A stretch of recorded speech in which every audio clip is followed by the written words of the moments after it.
Welcome to the Rowan's podcast. I am the Rowan. Thank you for joining me for episode 2. So why don't you grab yourself a cup of coffee and we'll have a chat.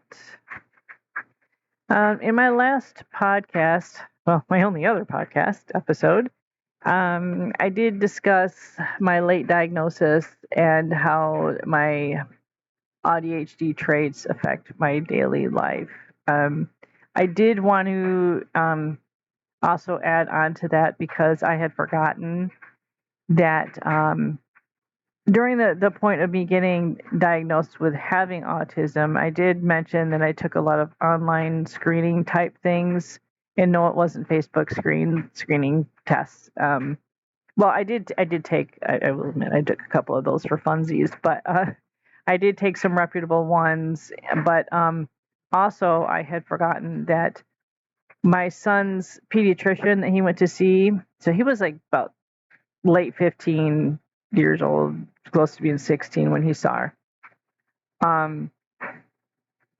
My doctor suggested that I see her because there really isn't any adult doctors, that do screening for adults, at least around here. So she suggested that I talk to her, and I did, and she did give me some of the screening tests and stuff that my son had went through, like the paper ones and stuff. And she looked at that and she concurred that she did think that, I was autistic. And then I took that to my doctor and she concurred with that and the other stuff.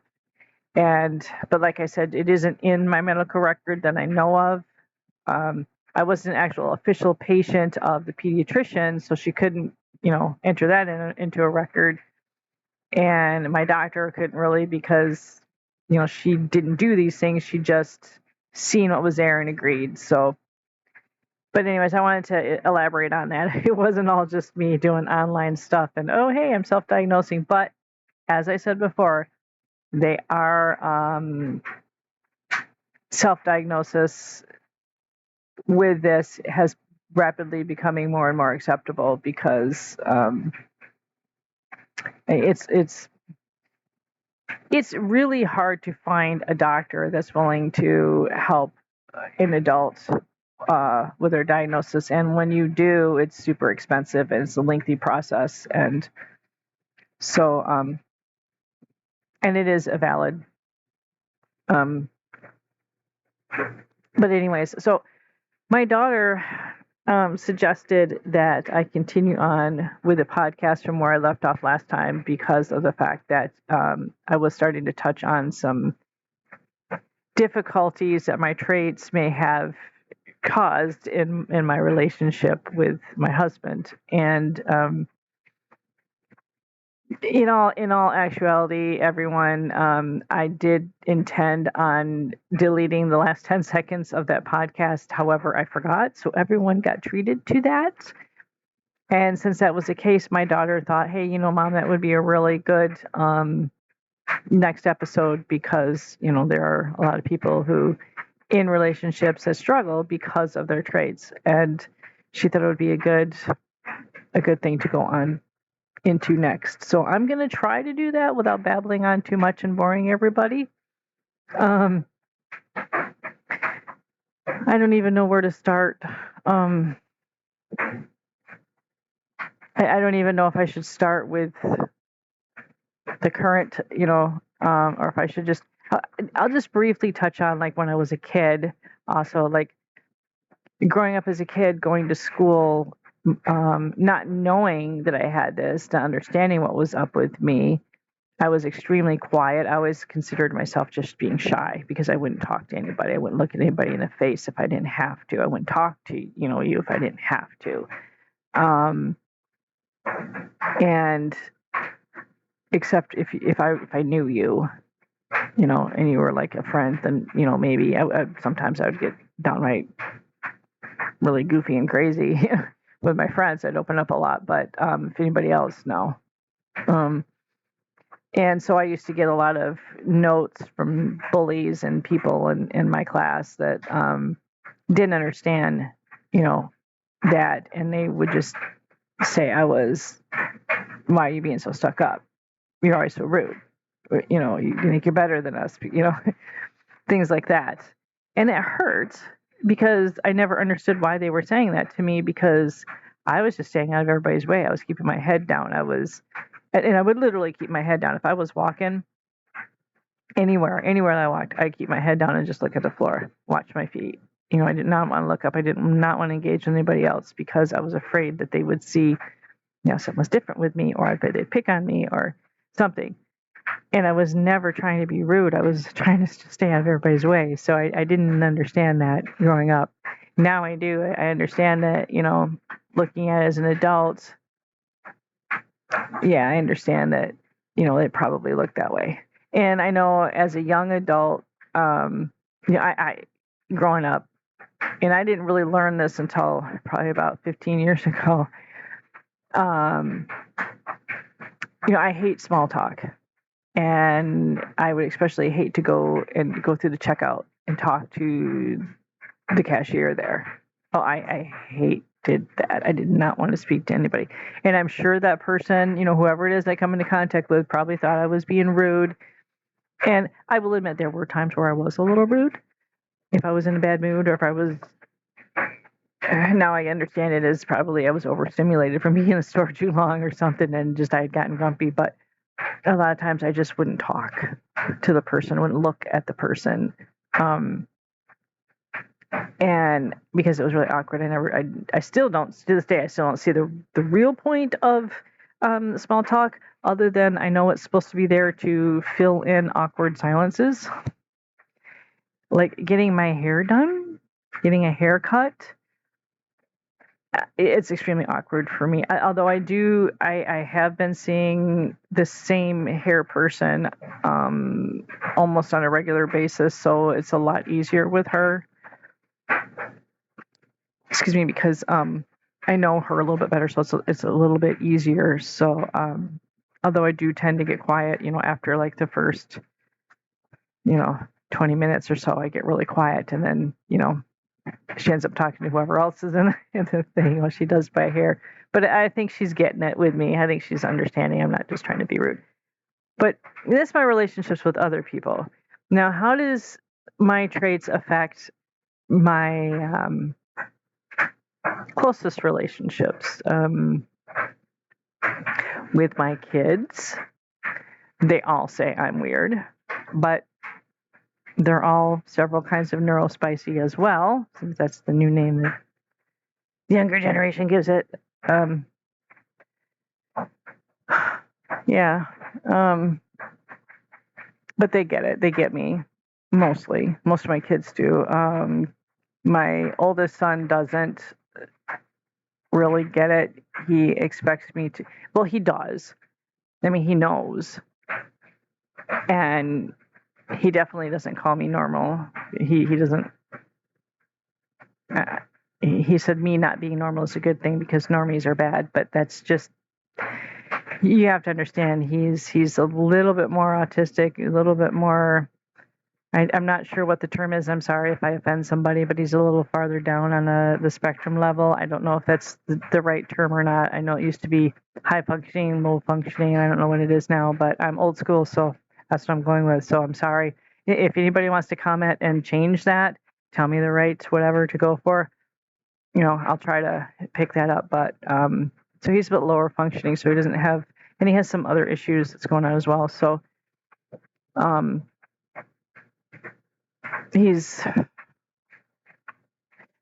and I, we don't communicate well together. We both are very, he's even more literal thinking, and he has more concrete thinking than I do. But I can get to be that way too, but not as bad as him. He used to be almost to the point where if you would say it's raining cats and dogs outside, he would look and see. He was almost to that degree. Me, no. But there are certain things, if you tell me, I'll believe you. Both him and I also share the thing that if you tell me something's going to be a certain way, it better be that way. Or otherwise I'm going to get a little upset. Like he gets downright, angry, and I just get a little annoyed and hurt.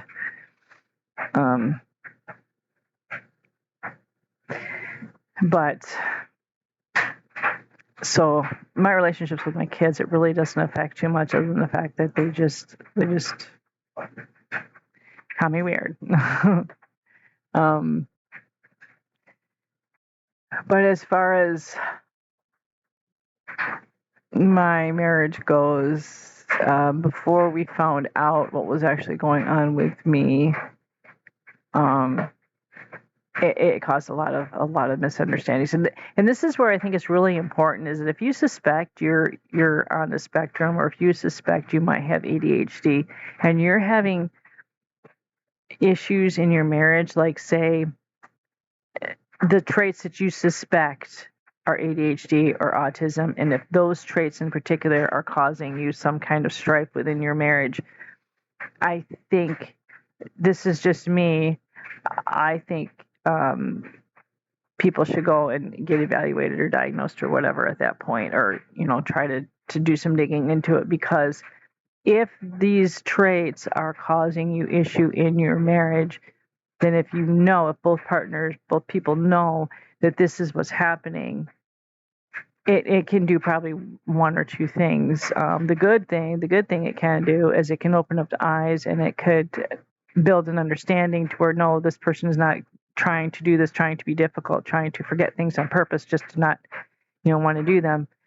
And it could actually help the other person to support you, or, and to work with you and stuff. Or there could be a downside, and I will say this, there could be a downside that the person just blatantly just might not understand at all and might not want to deal with it, and you might have a problem there.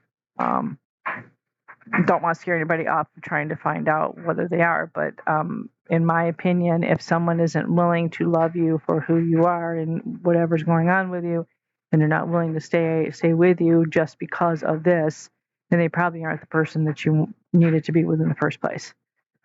That's my opinion. That being said, even though we know what's going on with me, it does. My husband does still struggle with it. Now, he is ADHD as well, but the circumstances in his life, he has been able to train his mind in ways that I can't. Well, plus the fact he is a male, and we all know it presents difference in men than it does in women, and his symptoms are different than mine because his was hyperactive and mine is internalized. So there's a big difference there, but he grew up very different, and his adulthood was very different, with military structure and things like that.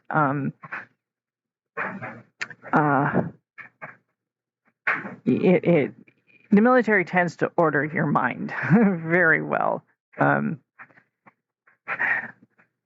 So he had the advantage of all that, the tools and stuff, and plus, he knew when he was young.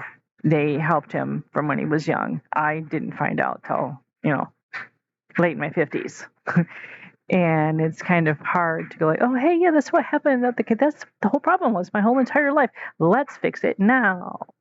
And I think sometimes he thinks that's what I'm able to do that.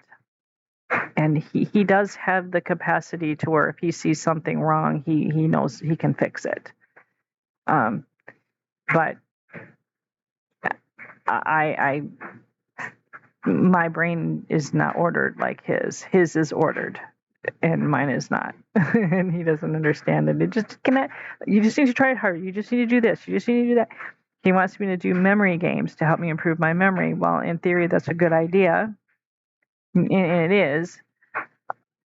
But he doesn't understand that there is a chemical component at work there. There is also brain wiring at work there that hinders my memory. So I don't know. I mean, yes, exercises can probably help with the brain wiring, can help with pathways. But when you have chemical, some of it is chemical related, and I'm not medicated on ADHD with ADHD meds or anything like that. And it's not that I'm against it. I just, in my personal opinion, I just, for myself, I don't want to take those pills. Although I'm thinking about it, but I don't want to. But anybody else who is doing it, I think it could probably be a tremendous help for them if that is what they choose. I mean, I'm definitely not against it. I just am not. And without me having that chemical regulator going on, I don't think memory games are really going to help all that much. But who knows? I should actually try it. But kind of have a little bit of that demand avoidance thing to where you tell me to do something, and I kind of want to do the opposite. So that does create a problem.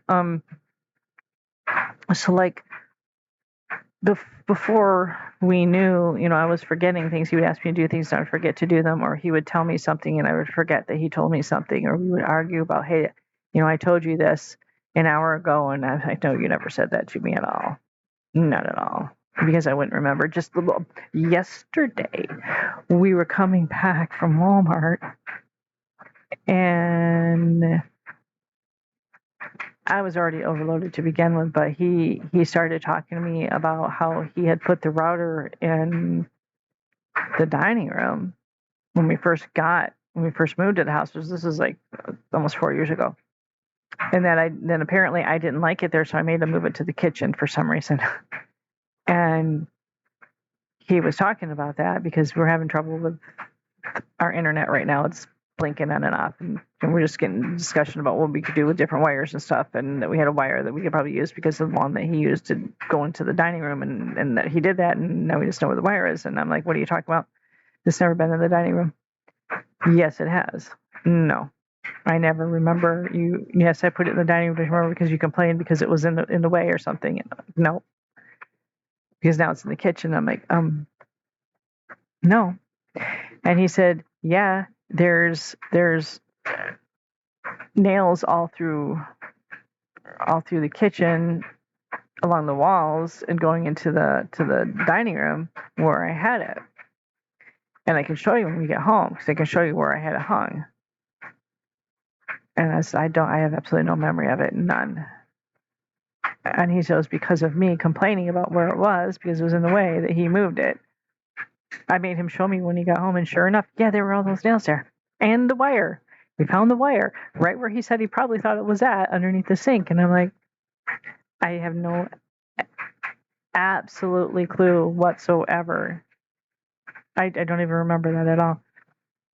And if we had this discussion before we had found out that I had autism and ADHD and my memory was crap, he would have blown a gasket. He would have yelled and screamed at me, literally, and I would be bawling, and I would be so confused and not understanding why I'm being called a liar because I didn't remember. And that's kind of how our relationship was before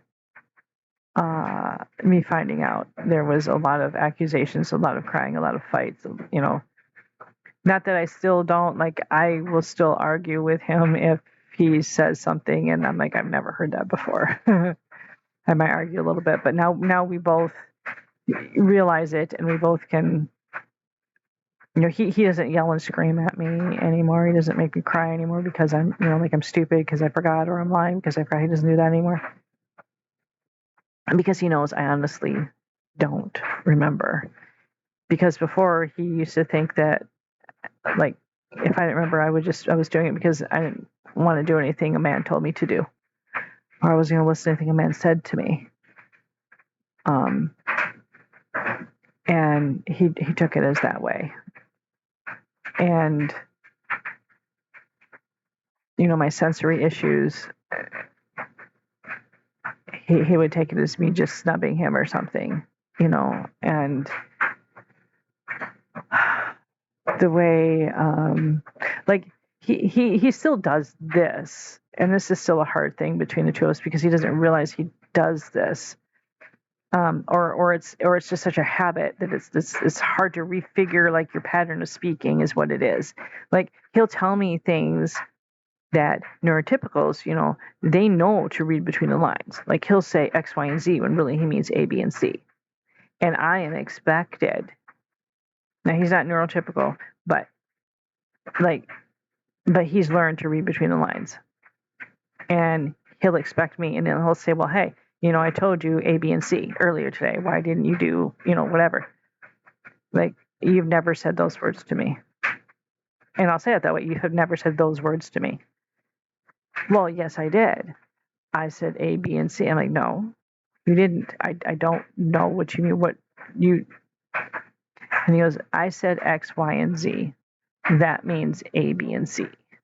And I'd be like, oh, well, and we would argue over that.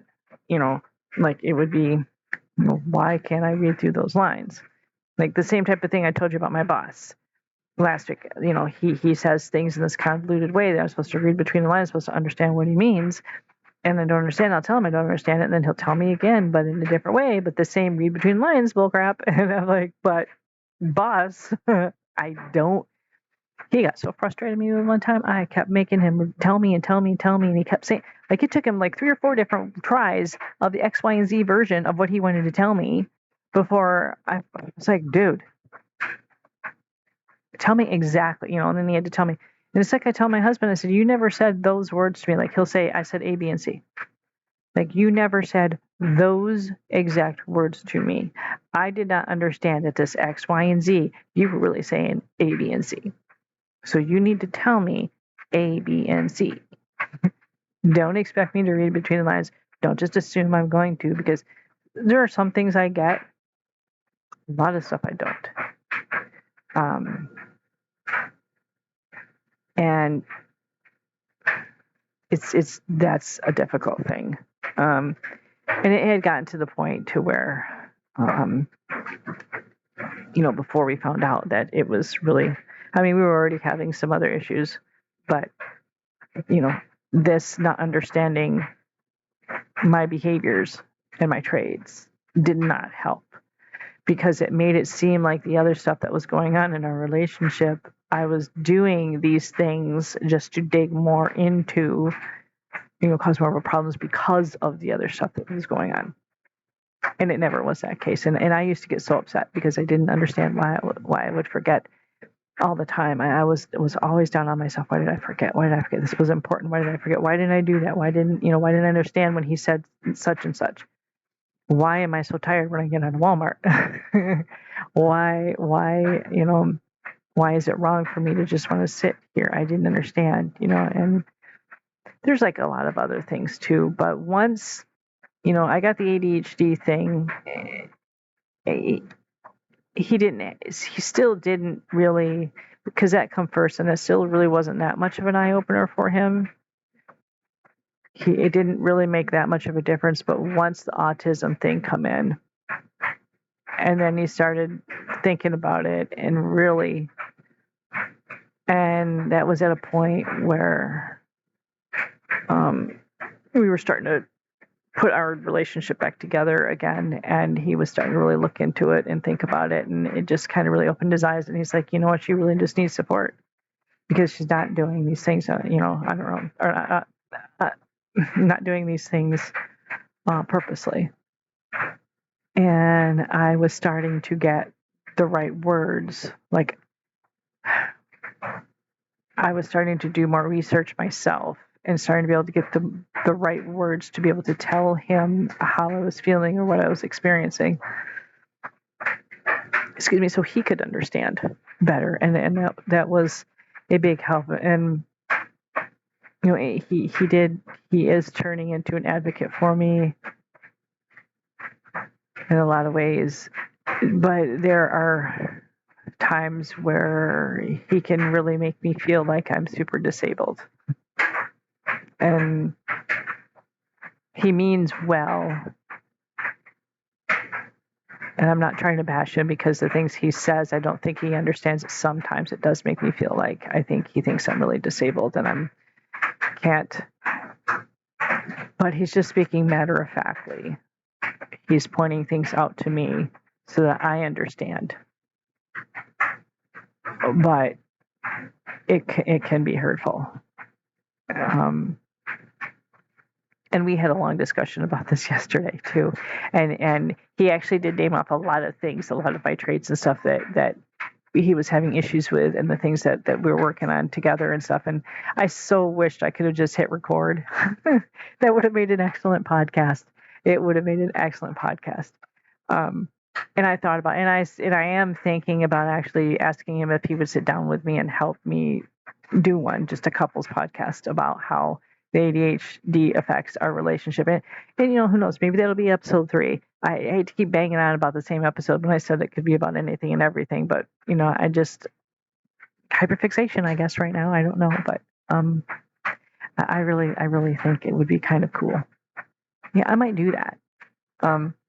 But the whole point of me talking about the relationships with ADHD and autism is I really want to encourage people that if you think that you may have these traits, or you think it's giving you problems in your relationships, go talk to your doctor. See if you can get some sort of evaluation of some sort, because if you can get answers, then you can sit down with your significant other and have a talk with them, and you may be able to come together, and you may just find your biggest cheerleader right there sitting next to you. Someone to help you, and it can explain a lot of things, because they may just think you're doing all this stuff on purpose, like mine did. And I wasn't. I was hurting so bad because I didn't understand why I got in so much trouble. Why he would never believe me that I did forget. There are things, and I asked him yesterday, I said, how many more things have I forgotten? And he said a lot. And I hate that, because there are things that are completely obliterated, gone, and then I can't remember because of my memory.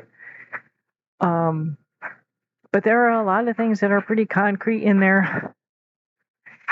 Most of the things are not things I want to remember, but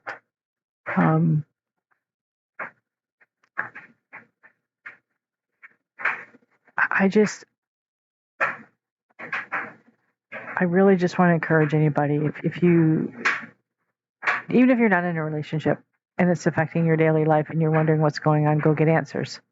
It's not about getting a label. It's not about making yourself seem like a victim or getting special treatment or anything. It is about knowing yourself and understanding yourself and helping the people around you understand you. Like, I haven't shared this with a lot of people. Well, okay, hello, now it's, all over the internet, but I haven't shared this personally one-on-one with a lot of people in my life, because I'm still kind of nervous about how they would take it and how they would think, oh, hey, you're 57 years old and suddenly you're this. But I get that you might not want it, that label, but it's not a label. It's you finally being able to peek beneath the mask. Sometimes we forget that we're even wearing.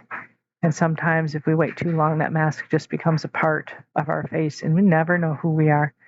And you need to take a peek behind that mask and find out who you really are inside, and let yourself be you. Love yourself. Love that part of you that's underneath that mask. I'm not saying you have to throw the mask away, but ease it up. Peek behind there, and maybe let the people who you trust in to look behind that mask too. And it would be a really big help. Thank you for sitting down and chatting with me today. And I hope everyone has a blessed rest of your day. And thank you so much for stopping by. More later, next time. Bye.